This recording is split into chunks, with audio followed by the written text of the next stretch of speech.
Amen. Alors, on va se tenir debout pour la lecture de la parole. On va passer au message. Et on va voir le même passage qu'on a vu la dernière fois. C'était dans Matthieu, chapitre 5, verset 23 jusqu'au verset 24. Matthieu, chapitre 5, verset 23 jusqu'au verset 24. Et après, nous allons lire Galates, chapitre 5, verset 16. Galates, chapitre 5, verset 16. Juste après, nous lisons.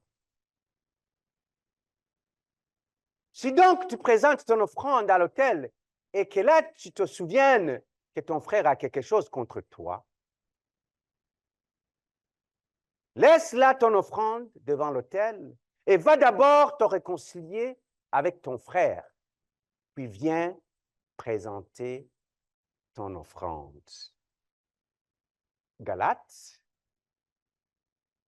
Je dis donc, marchez selon l'esprit et vous n'accomplirez pas les désirs de la chair. Tendre Père, merci encore une fois de nous avoir permis de se retrouver dans ces lieux. Éternel, nous sommes l'œuvre de tes mains et l'œuvre inachevée. À chaque jour, Seigneur, tu nous formes, tu nous façonnes, tu nous édifies à travers ta parole. Nous voici dans ta présence. Nous t'avons loué, nous t'avons adoré, nous t'avons invoqué. Éternel Dieu, nous voulons mettre ce moment en tes saintes mains. Que cette parole puisse parler à chacun d'entre nous. Nous sommes des êtres créés, des êtres qui ont le corps, mais des êtres qui ont l'esprit. Laisse que notre esprit puisse prendre le contrôle sur tous les aspects de nos vies. Garde-nous, fais-nous du bien, au nom de Jésus. Amen. Amen. Vous pouvez vous asseoir dans la présence de notre Seigneur. Le dimanche passé, nous avons partagé sur le thème qu'on avait intitulé « Sortir de nos émotions ». Sortir de tes émotions. En parlant de cela, nous avons redéfini l'homme, qu'on ne va jamais arrêter de redéfinir parce que c'est ce que nous sommes, qui est l'homme tripartite, composé du corps, de l'âme et de l'esprit. Nous avons vu que les deux, l'esprit et l'âme, sont les deux qui sont responsables de dicter le corps. L'esprit est la partie qui est la plus profonde de l'homme. C'est l'esprit qui a le dernier mot une fois qu'elle commence à se développer. Elle a le dernier mot pour faire la pression sur l'âme et sur le corps. L'âme peut exercer la pression seulement sur le corps, mais pas sur l'esprit. Parce que la seule personne qui peut exercer la pression sur notre esprit, c'est le Saint-Esprit de Dieu. Quand on parle de notre esprit, c'est esprit avec E minuscule. Quand on parle du Saint-Esprit, c'est avec E majuscule. Alors, le texte que nous avons lu la fois passée, que nous avons lu encore aujourd'hui, il nous parle de comment il faut gérer nos émotions. Et souvent, c'est la partie qu'on n'aime pas souvent, mes frères et sœurs. Si quelqu'un te fait du mal, si quelqu'un fait quelque chose qui vient te chercher, comme on le dit, ce qui vient tout de suite, c'est replique, replique, replique. Montre-lui de quelle boîte te chauffe. Allez, allez, règle ce problème-là tout de suite. Et trace le chemin. C'est ça que nous avons.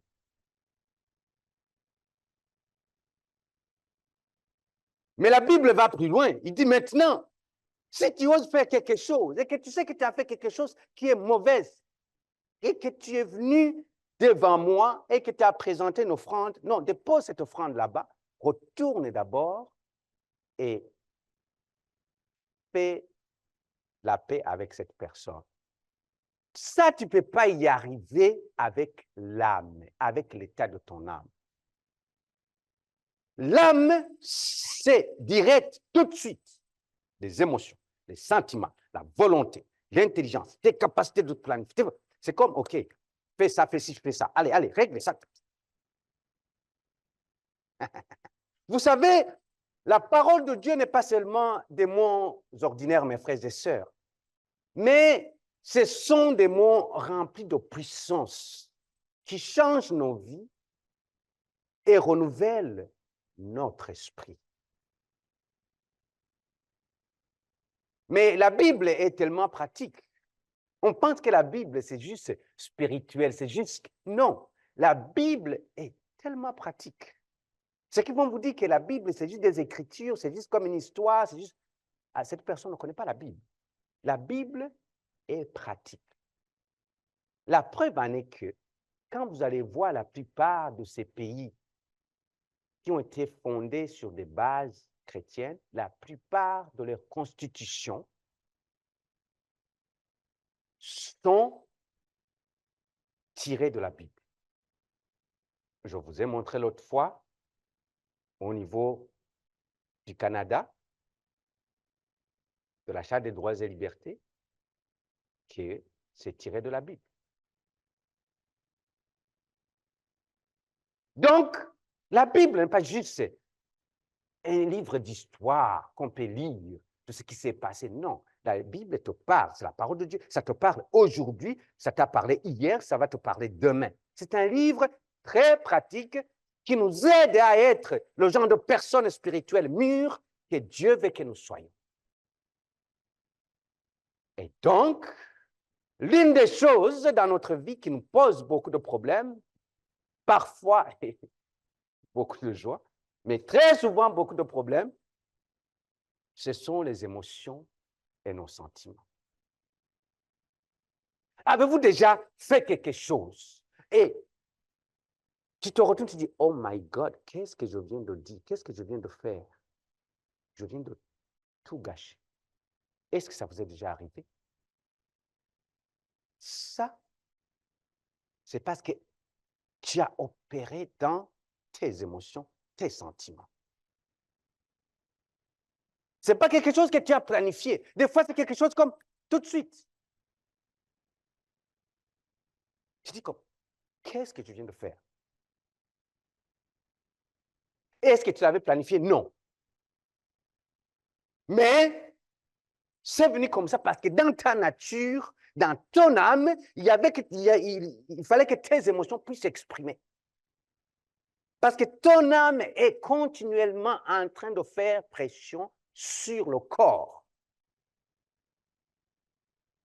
J'ai déjà entendu des parents qui donnent une tape à l'enfant, puis après, ils disent, ah, pourquoi je l'ai fait? Je ne devais pas le faire. Regrette pourquoi ils l'ont fait. Les parents d'ici. Okay? Les parents d'ici. Parents, chez moi, ce n'était pas comme ça. Non, non, non, non, non. On te corrigeait bien, et c'était toi que tu devais venir t'excuser. Celui qui a été frappé devait venir s'excuser. Mais ici, quand c'est arrivé que tu as perdu le contrôle et que tu donnes une tape à l'enfant, apparemment, il faut que tu ailles lui expliquer, puis t'excuser, lui dire pourquoi tu l'avais fait. Mais chez nous, taper, et même le lendemain, encore. Connaissez-vous des personnes qui ont été tapées comme 3-4 fois par semaine? Pas ici, je parle, oui, là où il y a les originaux, pas les copies. Les originaux, hein? Les originaux. Pas les copies, les originaux. Tu arrives à l'école, la journée qui suit, tu arrives encore, tu as parlé en classe. L'autre journée, on t'a attrapé encore, tu étais debout. Pendant 3-4 jours, à l'école, on te frappe. Amen. Certains d'entre vous, vous savez parce que ça vous a formé, ça a formé votre caractère. Maintenant, Dieu nous a donné des sentiments et ils sont bons.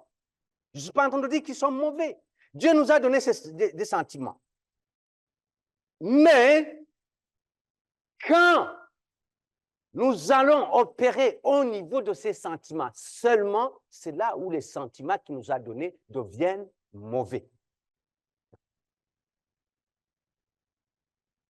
Alléluia!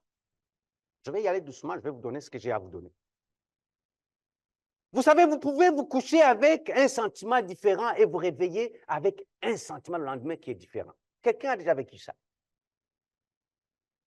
Tu vas te coucher, tu es tout dans la joie, tu es émerveillé, le lendemain tu te réveilles comme la journée est très lourde, très lourde. Qu'est-ce qui a fait qu'au moment où tu as dormi et au moment où tu te réveilles, pendant que tu dormais, tu n'as parlé avec personne, tu n'as reçu aucun message, oh, il y en a qui lisent à 2 h du matin des messages ou 4 h du matin. Qu'est-ce qui a fait que, à partir de l'heure où tu es parti te coucher et le matin où tu t'es réveillé, qu'est-ce qui a fait que tu es là le matin? Qu'est-ce qui a fait que ça se passe comme ça? Tu ne peux pas l'expliquer. Mais tout ça s'est passé au niveau de ton âme. Pourquoi? Parce que l'âme change constamment. Les émotions changent constamment. À chaque, je ne sais pas combien de minutes, que les émotions changent. Maintenant, si les émotions changent constamment et que tu es conduit par les émotions, comment tu vas vivre la vie que Jésus-Christ nous demande de vivre? Pendant qu'il est en train de dire que si tu te rappelles que tu as fait quelque chose, en d'autres termes, dans tes émotions, tu as fait quelque chose, laisse-la, va d'abord te réconcilier. Mais si à chaque heure, à chaque 2 heures, il y a des choses qui se passent, comment à chaque heure, à chaque 2 heures, tu dois encore faire la réconciliation? Tu vas passer toute une journée à faire la réconciliation. Tu ne pourras pas vivre. Tu vas faire une crise cardiaque. Maintenant, vous allez me dire, mais pasteur, comment alors régler ça? Comment régler ça? Une des choses, tu dois savoir que tu ne peux pas laisser tes sentiments. Oui, les sentiments sont bons. Oui, Dieu nous a donné les sentiments, mais tu ne peux pas laisser tes sentiments diriger ta vie. Je ne dois pas laisser mes sentiments, mes émotions diriger ma vie. Sinon, tu vas vivre un désastre absolu sur cette terre.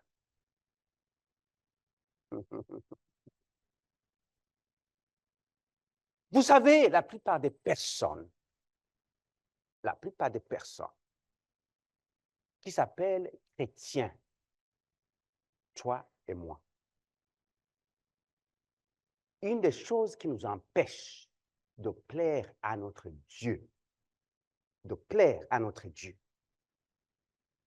et de se sentir vide, et de se sentir comme détaché de Dieu, ce n'est pas le nom de l'église où nous allons. Je viens de dire quelque chose qui touche, pas vous, mais les autres qui font dans les autres églises. Souvent, c'est facile de mettre la faute sur l'église.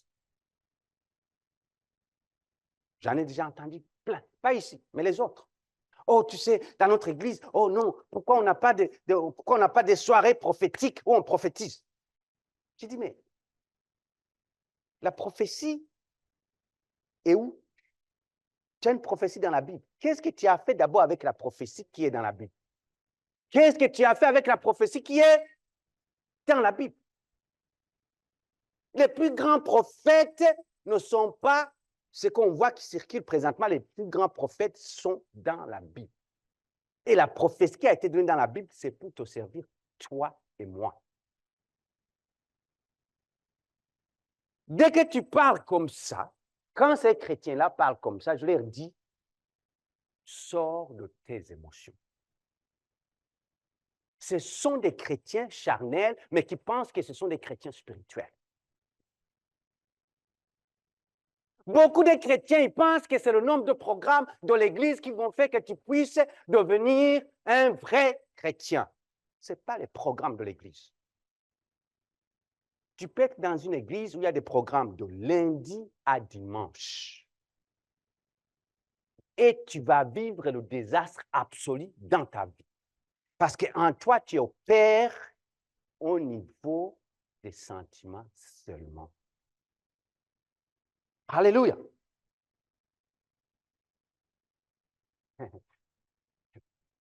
C'est à l'autre verset qu'on a lu. Je vais.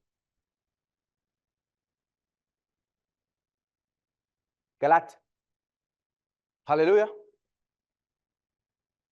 Je dis donc, marchez selon l'esprit. Qu'est-ce que ça signifie marcher selon l'esprit?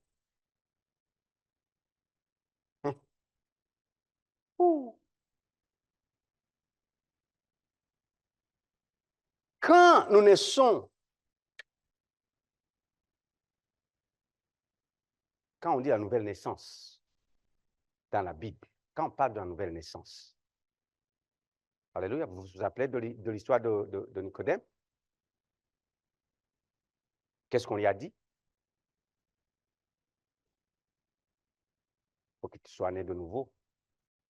Lui qui connaissait la loi, lui qui avait étudié, connaissait la loi. Il a dit, mais comment c'est possible que je puisse encore retourner dans le ventre de ma mère?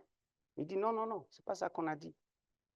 Tu dois naître de nouveau. Donc, quand on est né de nouveau, c'est-à-dire quand on sait que le Seigneur Jésus-Christ est mon Seigneur et Sauveur à partir d'aujourd'hui, que c'est lui le maître de ma vie, que c'est lui qui me guide, que j'ai été pardonné en lui, j'ai été renouvelé, j'ai été affranchi en lui, je ne suis plus la même personne qui est née du ventre de ma mère, mais je suis une nouvelle créature. Au moment où tu réalises cela, tu vas commencer à marcher selon l'esprit. Regarde ici, l'esprit, c'est avec eux. C'est-à-dire, ça signifie quoi? Ce n'est pas mon esprit à moi, parce que mon esprit à moi, ça aurait été eux minuscule. C'est-à-dire, selon l'esprit de Dieu. Le Saint-Esprit, la Bible nous dit qu'il est l'ami fidèle. Il est toujours là, il est omniprésent, plus que n'importe qui. Tu peux être au marché, il est avec toi. Tu peux être à l'école, il est avec toi. Tu peux être sur le terrain, il est avec toi. Tu peux être dans la douche, il est avec toi. Tu vas à l'église, il est avec toi. Quand le Saint-Esprit a de la place dans ta vie, automatiquement, tu ne vas pas accomplir les désirs de la chair. Toute cette colère qu'on parle, toutes ces émotions-là que tu as, toutes tes mauvaises décisions de vengeance que tu as, marcher selon l'esprit. Vous savez quoi? Si tu commences à marcher avec le Saint-Esprit, ça va être très difficile pour toi de manquer un dimanche matin comme ça, à l'église. La plupart d'entre nous, les chrétiens, pourquoi nous manquons le culte le dimanche? C'est parce que notre esprit, nous ne marchons pas avec notre esprit que Dieu nous a donné. Le Saint-Esprit est là, il t'attend. Toi, tu es là, tu es dans tes émotions. Oh, je me suis couché tard hier. Oh, je sens que j'ai mal ici à la hanche. Et pourtant, il n'y a personne qui t'a dit de faire 10 km à pied. À l'époque de Paul, on devait faire des kilomètres pour aller à l'église. Là où j'ai grandi, moi, ce n'était pas dans la capitale, je viens de la campagne. On devait faire, je ne me rappelle pas combien, je pense c'est 4 ou 5 kilomètres pour se rendre à l'église. Et on allait. Ça, c'est chercher Dieu, ça. Mais parce que tu as juste mal à la hanche ici, alors que tu viens dans l'auto et tu ne peux pas venir à l'église. Non, non, non. Tu m'as dit que tu ne peux pas venir à l'église parce que tu as juste mal ici à la hanche. L'évangile facile. Arrête de fonctionner dans tes émotions. Ça, ce sont tes émotions. Oh, parce que j'ai mal à la gorge, parce que je ne pouvais pas venir parce que j'ai mal à la gorge. Non, tu n'as pas mal à la gorge, tu es dans les émotions, mon frère, ma soeur. Ne me dis pas que c'est parce que tu as mal à la gorge que tu restes à la maison.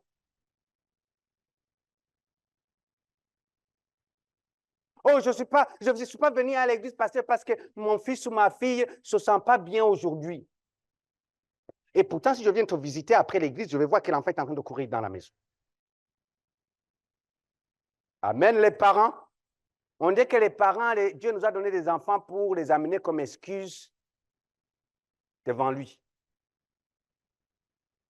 Combien de services d'église as-tu manqué à cause que tu as fonctionné dans les émotions?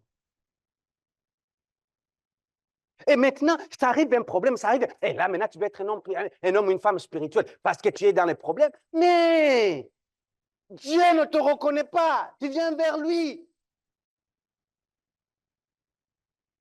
Vous savez, notre Dieu est bon. Quelqu'un dit notre Dieu est bon. Vous savez, si Dieu n'était pas bon, même avoir tes cheveux sur ta tête, tu ne méritais pas. Dieu te les aurait enlevés et tu serais chauve.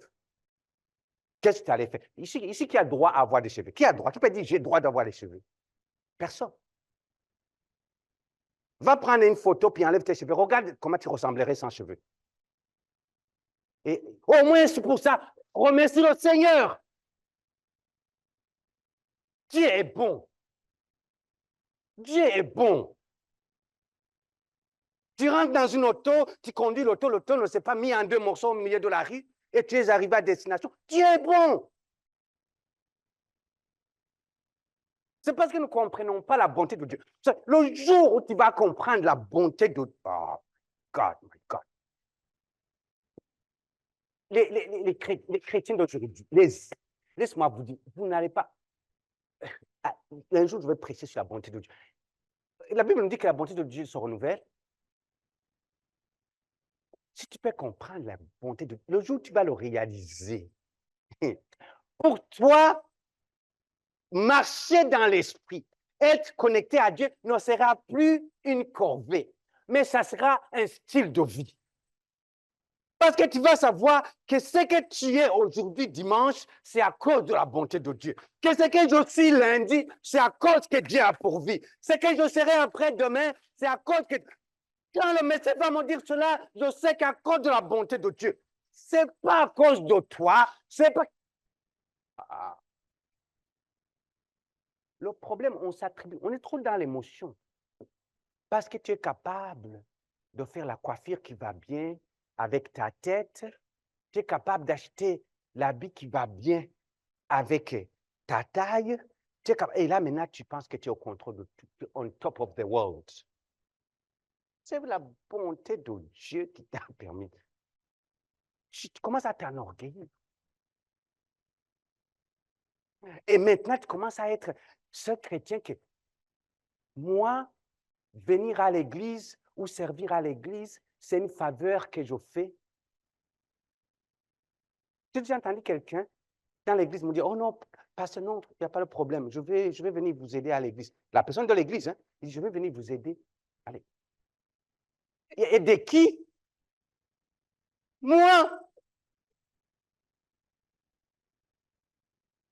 Regarde quelqu'un dit, lui, aide-toi toi-même. Aide-toi toi-même. Aide-toi toi-même. Je vais venir vous aider à l'église et je vais venir vous aider au protocole pasteur. Oh non, je vais venir vous aider. Aidez-moi. Marchez selon l'esprit. Quand tu marches selon l'esprit, mes frères et sœurs, il y a certaines choses que tu devras savoir que ici, ce n'est pas la direction, je ne vais pas du tout. Parce que l'Esprit de Dieu a communiqué à mon esprit que ça, ce n'est pas moi, ça ne me ressemble pas.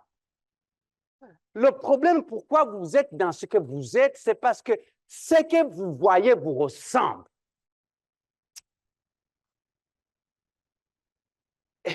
J'ai plus d'envie d'aller dans les boîtes de nuit où il fait noir. Pourquoi j'ai plus envie d'y aller? Parce que ce qui se fait là-bas, ce qui se passe là-bas ne me ressemble pas du tout.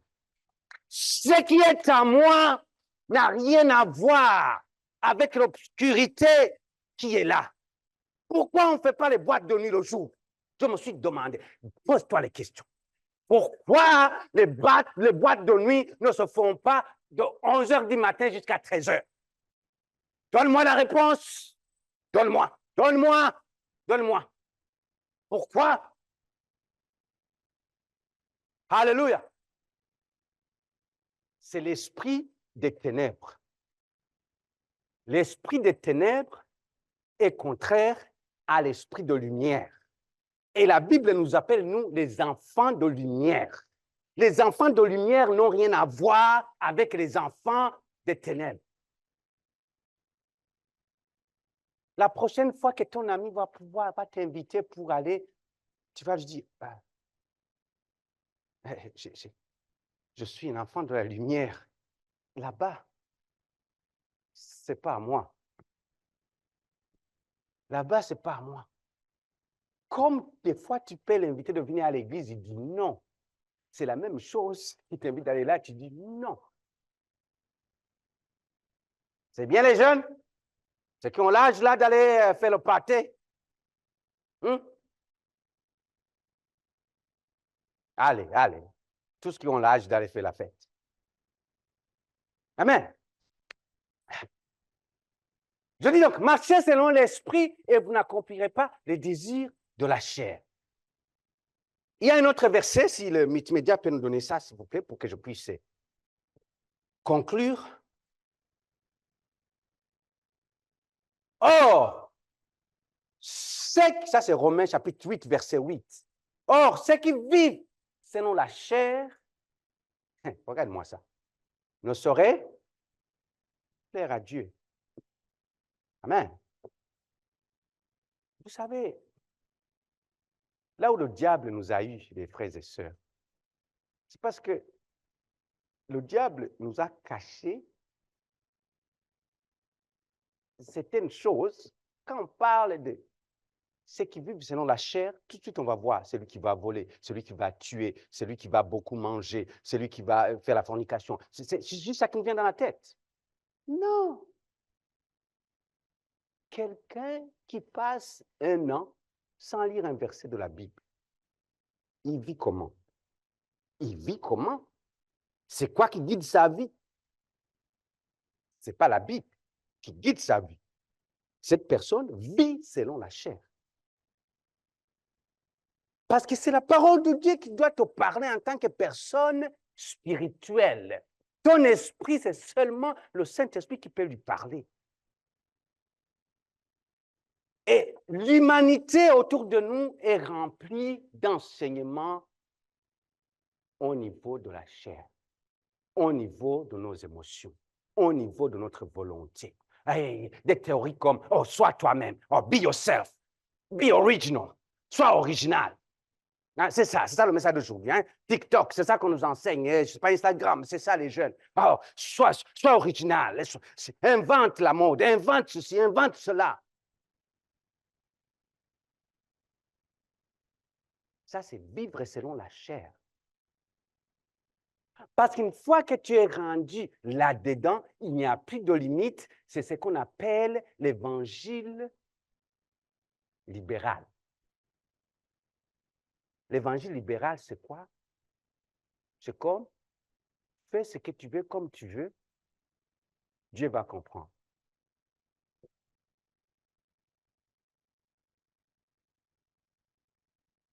Oh, si tu donnes, tu n'as pas besoin d'aller à l'église, si tu donnes ton argent aux pauvres, mais écoute, Dieu va te bénir. Vas-y sur King Edward, il y en a plein qui ont besoin d'argent là-bas. Va donner et refuse de t'agenouiller devant Dieu et va donner ton argent là-bas. Tu vas voir, Dieu va te laisser et le diable va te récupérer rapidement. Sur cette terre, il n'y a pas une telle personne qu'on appelle personne neutre. Ça n'existe pas sur cette terre. Il y a Dieu qui est là,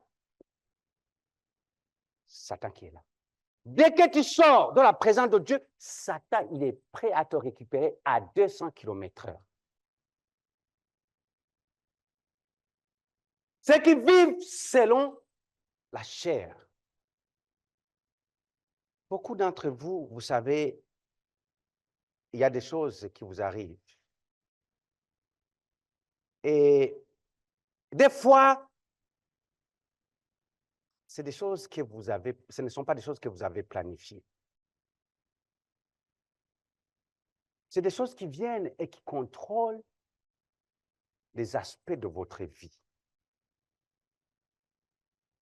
Mais vous savez quoi? Quand on dit qu'il faut marcher selon l'esprit, c'est que par l'esprit, vous contrôlez les autres domaines de votre vie, plutôt que laisser ces domaines vous contrôler. Donc, tu veux contrôler tout ce qui est autour de toi? D'abord, marche par l'esprit. Et ça, c'est la partie la plus difficile. Pourquoi? Parce que marcher par l'esprit, ça va vous faire sortir de votre zone de confort. Avez-vous déjà dit, ce n'est plus moi qui vis, mais c'est Christ qui vit en moi? Dès que je dis ce verset-là, dis comme, ce n'est plus moi qui vis. En d'autres termes, tu viens de dire, je ne vais pas vivre. Donc, je ne contrôle pas ma vie. Je ne contrôle pas quand il faut que je mange. Je ne contrôle pas quand il faut que je me couche. Je ne contrôle pas quand il faut que je me réveille. Je ne contrôle pas quand il faut que j'aille à l'église. Je ne contrôle pas quand il faut que j'aille travailler. Mais c'est l'Esprit de Dieu qui prend le contrôle. Le jour où tu vas comprendre qu'est-ce que ça signifie, ce n'est plus moi qui vis, mais c'est Christ qui vit en moi. Tu vas être cette personne qui va avoir la paix avec ceux qui sont autour d'elle. Pourquoi? Parce qu'en toi, pas que tu te laisses manipuler, non, mais en toi, il y a cette sagesse. Rappelez-vous de Jésus-Christ. Jésus-Christ ne se laissait pas manipuler. Non. Mais Jésus-Christ, quand le diable a essayé de le manipuler, Jésus-Christ a dit, il est écrit, il est écrit, il est écrit.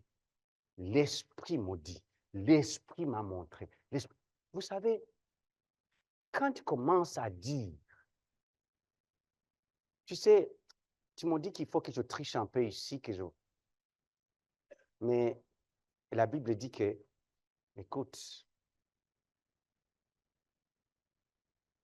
que 1000 tombent à ta gauche, 10 000 à ta droite, et rien ne pourra t'arriver. Tu vas dire, écoute, je vais dire la vérité, et rien ne va m'arriver. Savez-vous que dès que tu dis ça, au ciel, Dieu vient d'envoyer des anges, des milliers d'anges, pour dire, regarde ma fille, regarde mon fils qui est prêt à se tenir debout pour moi, pour être dans la vérité, et vas-y, serre-le, protège-le. S'il y a quelque chose qui allait lui arriver, protège-le. S'il y avait une situation quelconque, éloigne cette. C'est comme ça que Dieu nous protège. Parce qu'il a vu que nous avons pris une décision ferme. Vous avez la honte de prendre une décision ferme parce que vous voulez vivre comme le monde vit.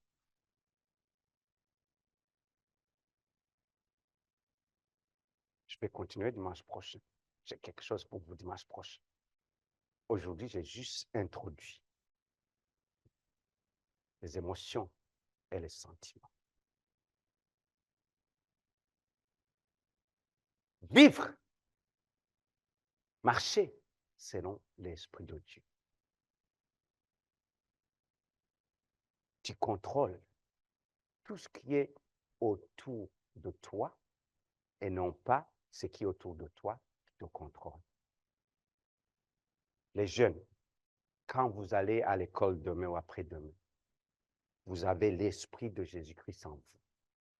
Vous contrôlez tout ce qui est autour de vous, mais ce n'est pas les autres qui vous contrôlent. Garde ça en tête. Ils auront peur de celui qui est en vous. Ce qui est en eux aura peur de celui qui est en vous.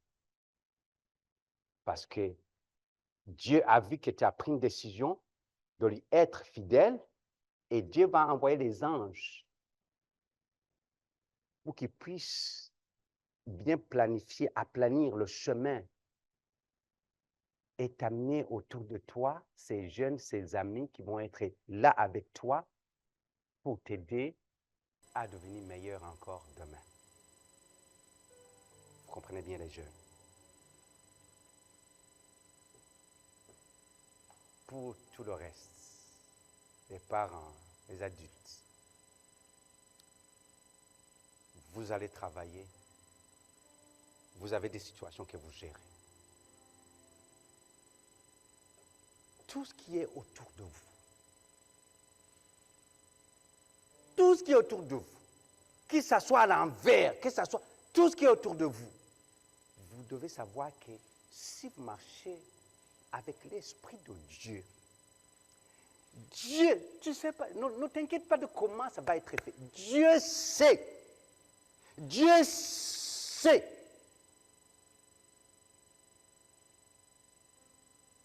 Je bénis le Seigneur pour un moment passé qui a parlé de Ézéchias. Ézéchias était un homme intègre. Ézéchias, quand on lui a annoncé qu'il va mourir, il s'est tourné vers Dieu. Et Dieu, il savait que c'était un homme intègre. Et Dieu a changé la décision. Laisse ces situations qui sont autour de vous, mes frères et sœurs, qui vous empêchent de... Tu as envie de crier, tu as envie d'éclater. Je sais que vous voulez ça. Mais quand tu vas prendre une décision de marcher selon l'esprit, Dieu va voir le cœur que tu as pour lui.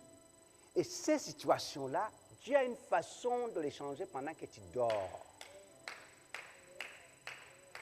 Et pendant qu'ils pensaient qu'ils sont en train de te faire la guerre, qu'ils ont gagné, Dieu t'aura sorti de là. Je ne sais pas qui il va utiliser, je ne sais pas comment il va le faire. Il va amener la confusion dans cette situation et il va dire que tout concourt au bien de toi-même parce que tu aimes Dieu. Mais si tu n'aimes pas Dieu, tout ne va pas concourir au bien de toi. Tenons-nous debout. Marcher selon l'esprit. Gérer nos émotions.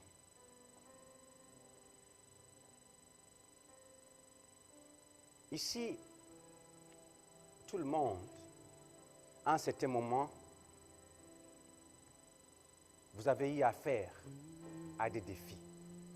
Et peut-être il y en a présentement qui ont des défis. Il y en a présentement qui ont des défis. Et tu as planifié comment A, B, C, D, E, F, les points que tu vas faire pour essayer de régler ces problèmes. C'est bien. Dieu t'a donné les capacités de planification. Maintenant, ce que je veux, c'est que tu amènes tout ça devant Dieu avant d'agir. Et tu dis, Seigneur, je le laisse entre tes saintes mains. Voilà qu'est-ce que je dois faire. Mais je ne vais pas le faire selon ma volonté. Que ton esprit me guide. Que ton esprit me guide. Et tu pries là-dessus avant d'agir, avant de prendre une décision. Et tu vas voir, tôt ou tard, Dieu va te guider, Dieu va te parler. Alléluia. Si tu le fais tout seul, les décisions, les conséquences qui vont venir, tu vas les assumer tout seul. Si tu mets Dieu dedans, tout ce qui va arriver par après, Dieu dit, laisse à moi la vengeance, je m'en occupe. Et Dieu va le faire, sans que tu saches comment. Tes ennemis, ils vont les faire tes marchepieds. C'est-à-dire, c'est là même que Dieu va utiliser pour que tu puisses encore aller là où tu veux aller. Oui. Les blocages que tu as dans ta vie, dans tes projets, ces blocages, Dieu va les utiliser pour encore te propulser plus loin. Qu'est-ce que tu as? Qu'est-ce que tu peux amener devant Dieu aujourd'hui, ce matin? C'est à toi de prendre cette décision. Je veux que chacun, si tu vis une chose quelconque, Dieu nous a donné le pouvoir de marcher sur les serpents et les scorpions et de contrôler tout ce qui est autour de nous. Il nous a donné le pouvoir.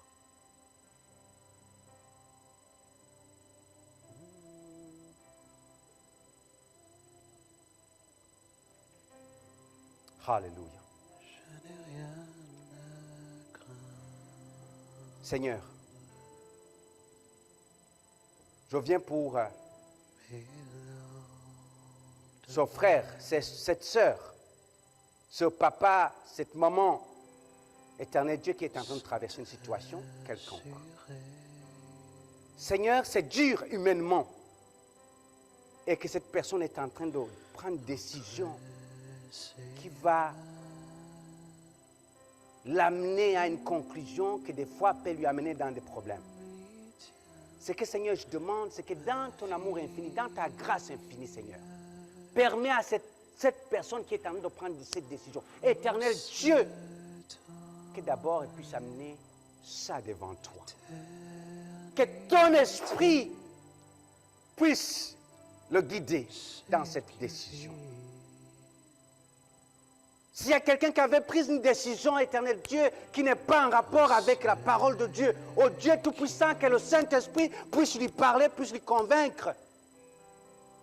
Et que Seigneur puisse mettre ses émotions de côté. Car toi, tu ne réponds pas à nos émotions, mais tu réponds à notre foi. Comme disaient ses disciples, Seigneur, augmente la foi de mon frère et de ma soeur. En plus, en fait qu'ils puissent voir que ce n'est pas un combat qui est charnel, mais que c'est un combat qui est spirituel. Et quand on n'est pas avec le Saint-Esprit, nous ne pouvons pas combattre ce combat parce que les armes avec lesquelles nous utilisons ne sont pas charnelles, mais elles sont puissantes pour détruire les principautés qui sont sur chaque personne ici. Je refuse, Éternel Dieu, toute oppression diabolique, démoniaque qui est autour de moi, qui est dans ma famille. Je refuse cela au nom de Jésus. Je t'amène, Seigneur, ma famille devant toi. J'amène mes enfants devant toi, Éternel Dieu de gloire.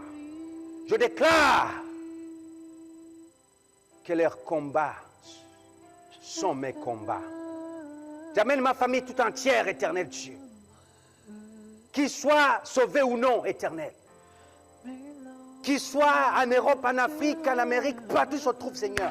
Je les amène, Seigneur, car ce qu'ils vivent, Éternel Dieu, qui m'a fait, Seigneur, affecte toute la famille. Je les amène devant toi, Dieu de gloire, et que tu puisses m'utiliser comme tu veux, Seigneur, dans la crainte de Dieu, afin de pouvoir recadrer ma famille. Donne-moi la sagesse de savoir quoi leur dire, quoi leur conseiller. Que je puisse être la lumière que tu as implantée dans cette famille. Au nom puissant de Jésus. Au nom puissant de Jésus. Quelqu'un ici a déjà reçu un message de quelqu'un qui t'a comme poignardé dans le cœur, qui t'a fait du mal. Si tu es cette personne-là, tu n'as pas besoin de lever la main. Nous allons prier ensemble. Nous allons briser cette blessure émotionnelle que tu as eue. Tu es ici ou tu nous suis sur Zoom. Tu as déjà reçu un message de quelqu'un qui t'a poignardé dans le cœur. Tu dis, comment il a pu me faire ça? Comment il pouvait me dire ça? Comment il pouvait se comporter comme ça? Comment ça t'a poignardé?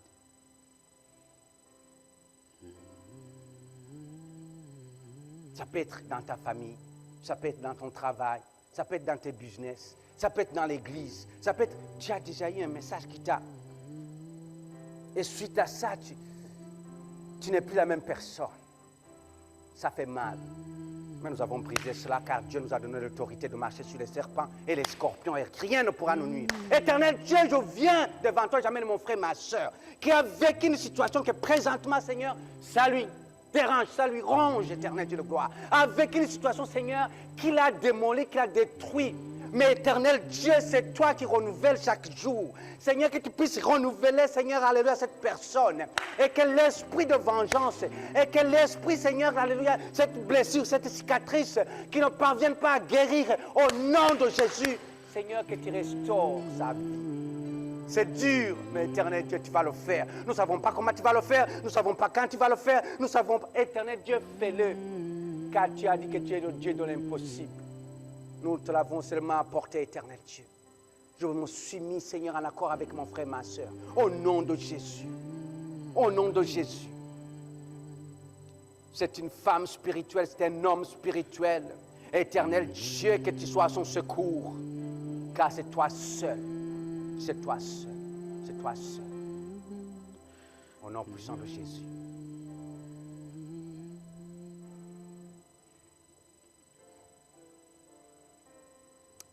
Nous allons faire une dernière prière. Vous savez, le diable, la Bible dit que le diable, il rôde, il cherche qui dévorer. Demain, après-demain, le mois prochain, les 6 prochains mois, l'année prochaine, on ne sait pas qu'est-ce que le diable nous réserve comme piège. La Bible nous dit que le Saint-Esprit, c'est l'esprit de lumière. Nous allons prier, nous allons lui demander que le Saint-Esprit puisse éclairer notre chemin de demain d'après-demain, qu'il puisse dévoiler tout ce qui est caché du diable, tous les pièges cachés qu'il nous a mis sur le chemin, afin que quand nous allons y arriver, que notre esprit soit disposé pour mettre le doigt et pour reconnaître cela et que rien ne puisse nous nuire maintenant. Que ça soit demain, tu vas dire, Seigneur, demain, après-demain, l'année prochaine, tu vas prophétiser sur cet avenir, sur cette vision que tu as. Tu vas prophétiser là-dessus. Parce que quand tu prends une décision, quand tu commences les affaires, l'ennemi est là. Quand tu commences les études, l'ennemi est là. Quand tu commences un emploi, l'ennemi est là. Quand tu commences une famille, l'ennemi est là. Tu vas dire, au nom de Jésus, que tous les manigances de l'ennemi, que Saint-Esprit, tu puisses les mettre à nu. Alléluia. Quelqu'un est prêt à prendre l'autorité sur son avenir? J'espère que tout le monde ici, vous êtes prêts. Alléluia. Refuse cela. Dans tes études, tu ne sais pas, les étudiants, tu vas dire, Seigneur, je parle maintenant, que tous les enseignants que tu vas me donner cette année, que Seigneur, aucun enseignant ne puisse avoir la méchanceté dans ma vie. Dis ça. Tu vas dire que tous les amis que je vais avoir cette année éternelle, Dieu écarte de mon chemin les amis qui vont me chercher à me dérouter. Tu vas dire, Seigneur, que mon emploi, là où je suis, éternel Dieu, que tous les patrons ou patronnes que je vais avoir, éternel Dieu, que toute personne qui serait animée de mauvais esprits, au nom de Jésus, j'enlève cela sur mon chemin. J'enlève cela sur mon chemin. Père Céleste, je viens devant toi, je viens parler, je viens déclarer, car tu dis que ce que vous lierez sur la terre sera lié au ciel. Je déclare que tout ce qui va arriver demain, tous les projets que j'ai demain, je refuse les manigances de l'ennemi. Je refuse les attaques diaboliques. Demain, je déclare que demain est béni. Je déclare dans ma vie et dans ma famille que tout ce qui est maladie, que tout ce qui est toute attaque diabolique, Saint-Esprit de Dieu, mets-les à nu devant moi. Quand je vais marcher demain, oriente-moi vers qui je dois aller. Oriente-moi comment je dois orienter ce que je dois faire. Je prends l'autorité par, alléluia, le sang de Jésus. Je déclare que ma vie et la vie de ma famille est cachée dans le Seigneur. Je déclare que tout ce qui va se passer à demain, après-demain, dans 6 mois, va concourir à mon bien et le bien de ma famille, au nom de Jésus. Nous avons tous prié. Et nous disons tous, Amen, Amen, Amen, Amen, Amen, Amen. Que Dieu vous bénisse. Vous êtes des guerriers, guerrières. L'ennemi doit trembler quand il va vous voir sortir de cette place. Alléluia. Juste lève les mains pour la bénédiction finale. Dieu Tout-Puissant, te disons merci. Merci pour ce moment privilégié que nous avons passé dans ta présence. Nous t'avons loué et tu as reçu notre adoration comme un parfum de bonne odeur. Merci pour ce message.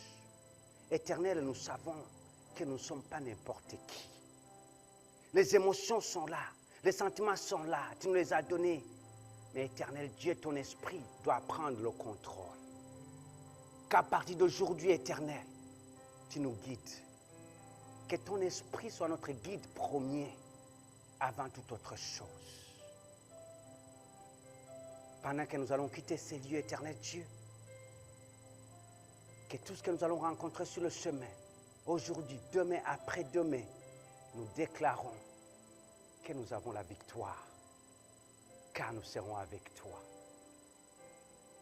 Laisse que l'amour du Père, la grâce et la paix de notre Seigneur Jésus-Christ et la communion du Saint-Esprit soient sur chacun d'entre nous, au nom puissant de Jésus. Amen, amen, amen. Que Dieu vous bénisse. Bon dimanche. Saluez-vous les uns les autres.